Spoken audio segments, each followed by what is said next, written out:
अस्सलाम वालेकुम। मेरा नाम आदिल वली रईस है और मैं इंडिपेंडेंट फिल्म मेकर हूँ। ये मेरा फिल्म जुगाड़ू का दूसरा एपिसोड है। तो मेरा आने का मकसद कुछ यूँ है कि जिस तरह आपने कोलैबोरेशन के बारे में कुछ सुना होगा कि बहुत सी चीज़ें कोलैबोरेशन होती हैं, लाइक फिल्में होती हैं, म्यूज़िक वीडियोस होती हैं, जिसके अंदर कंपनीज होती हैं, वो मिल के एक चीज़ बनाते हैं। उसी तरह एक 2019 में एक कैमरा लॉन्च हुआ था, ल्यूमेक्स S1, जिसको मैंने खरीदा।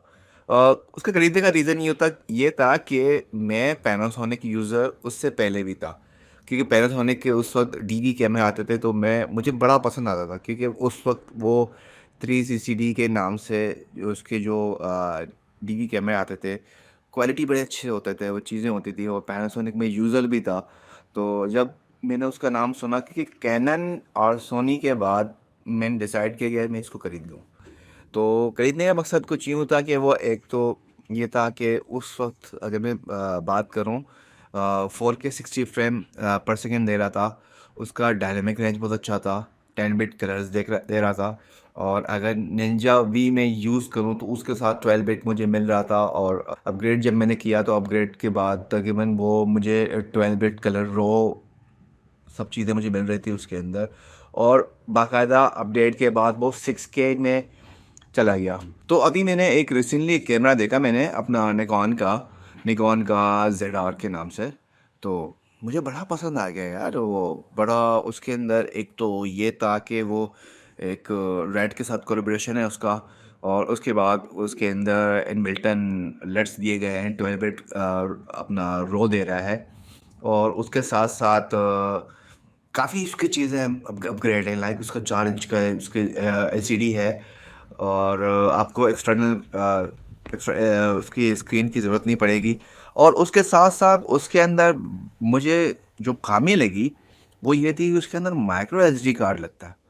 अब आप ये समझे कि अगर आप 6K 60 फ्रेम में शूट कर रहे हैं तो उसके अंदर ईटा तो ज़्यादा होगा। और जो माइक्रो SD कार्ड होते हैं वो उस चीज़ को जल्दी ईट अप पे ले लेते हैं। अगर हम आप उसको तकरीबन आधा घंटा या तो आधे घंटे से कम, अब ये समझे 20 मिनट से ऊपर हम लोग रिकॉर्डिंग करें तो उसका अब ईट अप हो जाएगा। तो उसके लिए उसने दो स्लॉट दिए गए हैं, एक एक्सप्रेस कार्ड का और एक आपका माइक्रो SD का। तो उस वजह से शायद हम लोग उसको यूज़ कर सकते हैं। बाकी तो मुझे नहीं लगता कि उसमें ये होना चाहिए था। क्या पता वो रेड कोलब्रेशन के साथ कुछ और कैमरे हमें दे, ताकि उसके अंदर शायद हमें कुछ और नई चीज़ें हमें मिल जाएं। लेकिन जब FX3 आया था तो मैं सोचा कि शायद मैं अगर अपना कैमरा ल्यूमेक्स से अपग्रेड करूं, FX3 में चले जाऊं। और ये देखने के बाद शायद मैं और वेट करूं, क्या पता निकॉन इसके बाद और सिनेमा कैमरास हमें प्रोवाइड करे, हमें दे। और बजट प्राइस बड़ा इसका अच्छा है। अब बात करें तो ल्यूमेक्स जितने का मैं लिया था सेम उसी रेट के अंदर वो ये हमें कैमरा प्रोवाइड कर रहा है। बस मुझे इसके अंदर अपना कैमरा ग्रिपिंग मुझे पसंद नहीं आया। बहुत छोटा इन्होंने बनाया है जिस तरह का मुझे वीडियोस देखे। और इसके अंदर बाकी ये माइक्रो SD कार्ड का एक इशू था। और जो उसका जो बॉडी है बड़ा, उन्होंने, लाइक अगर बात करूँ जैसे कि अपना सोनी के हमारे पास कैमरे आते थे, लाइक 6300 6500, उस तरह के जो क्रॉप सेंसर के जो बॉडीज आते थे, बिल्कुल उसी तरह इसको बनाया गया है। अगर नेक्स्ट टाइम इस बॉडी को और ज़्यादा उसको वो करें, ग्रिपिंग करें, तो उसके बाद फिर हमें और ज़्यादा मज़ा आएगा इसको यूज़ करने में।